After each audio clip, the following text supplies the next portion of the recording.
मंडल केलं आहे. नंतर त्याप्रमाणे योगिनी क्षेत्रपाल या देवता 64 योगिनी आहे, त्याची पूजा केली आहे. या मंदिराचं याचं रक्षण व्हावं म्हणून क्षेत्रपाल नावाची देवता आहे, त्या 49 देवता आहे, त्याची पण पूजा केली आहे. मंत्र म्हटले त्याप्रमाणे त्या चौरंगावर ते मंत्र म्हटले देवता आले आहे. नंतर तिकडे नवग्रह पूजन केलं. पहिला जो मांडला सूर्य आणि चंद्र हे प्रत्येक ग्रहाला जात आहे. चंद्र हा सूर्य गोल आकाराचा तांबड्या रंगाचा असलेला गोल सूर्य, तो एका राशीला 3 महिने असतो. राशी किती आहेत? 12. 3 चोक 12. ज्यावेळेस मकर राशीला सूर्याचं ज्यावेळेस संक्रांती येते, चंद्र आणि सूर्य जातीने मराठा आहे. त्याप्रमाणे सूर्य तेज आहे, चंद्र मंद आहे. चंद्र जर सूर्य 4, 8, 12 असेल राशीमध्ये, चिडचिड करणं, डोकं दुखणं, अनेक प्रकारची समस्या होणं, हा सूर्याचा प्रकार आहे. चंद्र जो आहे तो मंद आहे. जन्मकाळच्या वेळेला 2.25 दिवस अनिष्ट असतो. एका राशीला 2.25 दिवस राहतो, त्यापैकी 1.25 तास तो अनिष्ट असतो. 12वा 8वा आला तर तो मुलगा मुलगी अपंग, अंधत्व, काहीतरी प्रकारचा मंदबुद्धी असा होतो. म्हणून चंद्राची पूजा सांगितली आहे, शांती सांगितली आहे. नंतर मंगळ जातीनं सोनार आहे, तांबड्या रंगाचा त्रिकोणी आकाराचा जातीनं सोनार आहे. तर तो मंगळ आपल्या मुलाच्या राशीत आला तर पुनर्विवाह होतो. मंगळाची कुंडली म्हणतात. मंगळाची पूजा शांतिक सांगितली आहे, त्याला मंगळ ग्रह म्हणतात, जातीनं सोनार आहे. नंतर बुध जातीनं वाणी आहे, मारवाडी आहे. तर तो 11व्या घरात सहसा जास्त जन्माच्या वेळेस येत नाही. आला तर करोडो लोकांची एखाद्या येतो, तो मंत्रिपदाला जातो, राजा होतो, असा तो श्रीमंत ग्रह आहे. नंतर गुरु बुध आहे. पट्टा आकाराचा पिवळ्या रंगाचा मांडला बुध उत्तर दिशेला, तर तो गुरु जातीनं ब्राह्मण आहे. तो सगळ्या धर्माचा गुरु आहे. माणसाला 3 गुरु असतात. पहिला गुरु आई सांगते तुम्हाला, काका मामा दादा ही आई सांगते. दुसरा गुरु एकजून शिकवतो, त्याला विद्यागुरु म्हणतात शाळेमध्ये. तिसरा गुरु ब्राह्मण लग्न लावतो, ती संसार सुरू होतो, धर्मगुरू त्याला म्हणतात. असे 3 प्रकारचे गुरु आहेत.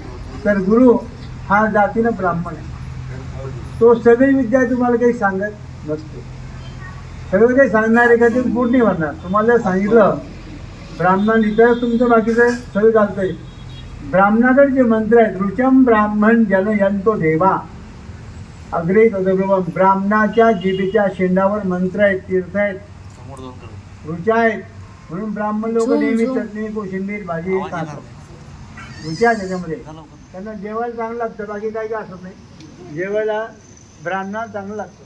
म्हणून ब्राह्मण भोजन प्रिया. सगळं जरी केलं ब्राह्मणाला जेवण जर नाही दिलं निष्फलम भवेत. म्हणून काय करता ब्राह्मणाला जेवण आणि दक्षिणा. रोगात आनंद डॉक्टराशी, वादात आनंद वकिलाशी, दक्षिणात आनंद ब्राह्मणाशी, भोजनात आनंद सर्वत्र याशी. असं जे आनंद सांगितले आहेत, तर ब्राह्मणाला आनंद जेवणात आणि दक्षिणात आहे. पण तोपर्यंत जेवण दक्षिणा देत नाही तोपर्यंत ब्राह्मण मनातलं काही सांगत नसतं. तुमच्या मुलीचं लग्न असो का काही असो, ते सांगते म्हणतो नाही, यांच्या हाताला हात लावल्याशिवाय काही उपयोग नाही आहे. म्हणून त्याप्रमाणे या ठिकाणी ब्राह्मण जे काय दान देते ब्राह्मणच द्यायला सांगितलं आहे. अशाप्रमाणे दान धर्म आहे. यज्ञात भवती पर्जन्यात, यज्ञ करताना पाऊस पडतो. पाऊस जर नाही पडला तर आपण जगू शकत नाही. यज्ञात भवती पर्जन्यात अन्न संभवा, तिथून अन्न तयार होत आहे. ब्रह्मदेवाने जन्माला घातला आहे, विष्णूनं तुम्हाला खायला पालन पोषण केलं आहे. महादेवाने किती दिवस ठेवायचे त्याच्याकडे आहे.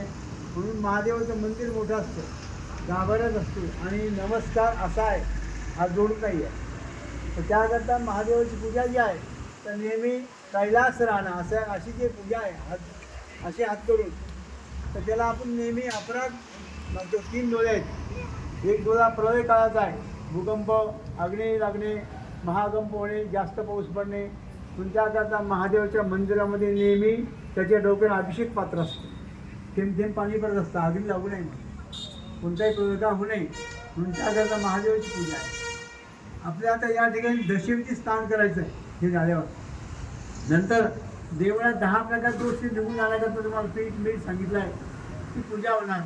नंतर त्यांना शुक्राने सूर्यामध्ये गावी त्यांनी स्नान होणार कलशाला देवाला. नंतर ते झाल्यावर त्या ठिकाणी महादेवाची स्थापना होणार. ते संन्यासी हाताने करत असते. ब्राह्मण नंतर म्हणतात स्थापन करत नाही. ज्यांचा कलश नाही आहे त्यांना त्यांनी कलश स्थापन करावा, म्हणजे संन्यासाने करावा, आपला अधिकार नाही तो. त्याप्रमाणे या ठिकाणी महादेवाचं लग्न लागेल. लग्न शिवपार्वती लग्न सोहळा होणार. तुम्ही लग्नाला सगळ्यांनी जातात, पण देवाचं लग्न उद्या होणार आहे. सगळ्यांनी येताना साडी पीस आहेर घेऊन या. देवाचं लग्न आहे. दुसरं लग्न रुक्माईचं आहे, तर ते पण लग्न होणार उद्या. भावानीचं लग्न आहे. तुम्ही माझा नवरदेव नवरी तयारच आहे. विठ्ठल रुक्मिणी आहे, शिवपार्वती आहे, ब्राह्मण पण आहे, मंडप आहे आणि वराडी पण आहे. लग्नाला जेवण पण आहे सगळ्यांना, त्याची काही चिंता नाही करायची. तर सगळ्यांनी येताना साडी पीस गा जे आमच्या इच्छेनुसार, आमचा आग्रह नाही, आम्हाला विरोधच आहे. पण तुम्हाला सांगितलं आहे की देवाच्या ऋणात राहू नये. म्हणून मंदिरच्या ज्यांनी निर्माण तयार केलं देवाने करून घेतलं, तुम्ही काही केलंच नाही. आम्हाला देवानीच बोलवलं आहे. आमची तुमची काही ओळख नव्हती, परंतु परमेश्वरानं सांगितलं आहे तुम्ही यायची या आणि हे होऊन जाईल. तर त्याप्रमाणे हे सगळं जे आहे देवाजम जगत सर्व मंत्राजनचे ब्राह्मण सगळं जग जे आहे देवाच्या हातात आहे. ते सांगितलं मी प्रत्यक्ष नाही आहे, पण ब्राह्मणाच्या रूपात आहे. ब्राह्मणाच्या रूपामध्ये मी आहे. त्यांच्याकडून काय करायचे कर्म करून घ्या. म्हणून ब्राह्मणो मम दैवता, ते जे ज्यांच्या तोंडामध्ये वेद आहे, जे ब्रह्माचं आचरण पाळतात, त्यांना ब्रह्मत्व दिलं आहे, अशा ब्राह्मणाच्या वेदमुखातून जे मंत्र निघतात ते देवाला चालतात. म्हणून त्याप्रमाणे ब्राह्मणो मम दैवता असं दैवत सांगितलं आहे. ते प्रत्यक्ष एखाद्या मंदिरात जर गेले, विचारलं पोळा कधी आहे, अमावस्या कधी आहे, तर देव शांती देव असणार. पण ब्राह्मणाच्या घरी जर गेलं तर पटकन सांगाल तो किती तारखेला आहे, कितीला आहे, कसं आहे ठिकाणी. हे प्रत्यक्ष देव आहे. ब्राह्मण प्रत्यक्ष देव आहे. म्हणून त्यांच्या मुखातून निघालेले मंत्र सगळ्यांना ऐकायसारखे असतात आणि त्याप्रमाणे देवाला पण ऐकायला मिळतात. अशाप्रमाणे पूजा आहे. आणि उद्या लग्न आहे देवाचं. त्यानंतर प्रसाद महाप्रसाद पण आहे. अशा प्रमाणची उद्याची पूजा आहे. सांगायला भरपूर आहे, पण आपल्याला भूका लागल्या, वेळ 1 वाजला आहे. ब्राह्मण वाट पाहतात जेवायची फराळाची, तुम्ही पण वाट पाहताय.